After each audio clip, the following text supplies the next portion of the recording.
आली आता कांचीपुरम इथल्या कैलासनाथ मंदिरामध्ये आणि हे मंदिर साधारण 1500 वर्षापूर्वीचं मंदिर आहे। हे पल्लवा डायनेस्टीच्या काळात बांधलेलं मंदिर आहे।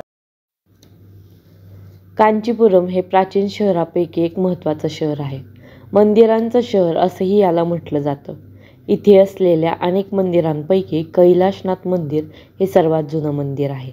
या मंदिराची स्थापत्यकला, इतिहास, शिलालेख आणि शिल्पांचा खजिना वाखाणण्याजोगा आहे। यास राजसिंहेश्वर मंदिर असंही म्हणतात। पल्लव साम्राज्याचा राजा राजसिंह याने या मंदिराची स्थापना केली। जवळपास 300 वेगवेगळी अशी राजसिंहांची नावं इथे कोरलेली आहेत।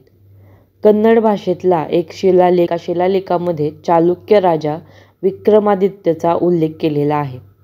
कांचीवर विजय मिळवल्यावर या मंदिराने भारावून जाऊन त्याने इथं देणगी दिल्याची नोंद, तसेच इथून परतताना कुशल कारागीर पट्टदकल इथे घेऊन गेला, या मंदिरांचा उल्लेख टेम्पल विथ मोशन असाही करतात। सूर्याची पडणारी किरण त्याच्या नजरेला गती देत राहते, तसेच दोन्ही दिशेने परिक्रमा करण्यासाठी दिशादर्शक म्हणून काम करते। त्यामुळे अलंकारित भाषेत याचं वर्णन गती असलेलं मंदिर असा केला जातो। यातल्या शिल्पांच्या मागे छोट्या छोट्या पोकळीमध्ये ध्यानस्थ बसण्याची जागा केलेली आहे। अर्थात आता त्याचा वापर केला जात नाही। एकेकाळी उत्तम रंगकाम असलेल्या या मंदिरात आता रंगकामाचे फार थोडे अवशेष उरलेले आहेत।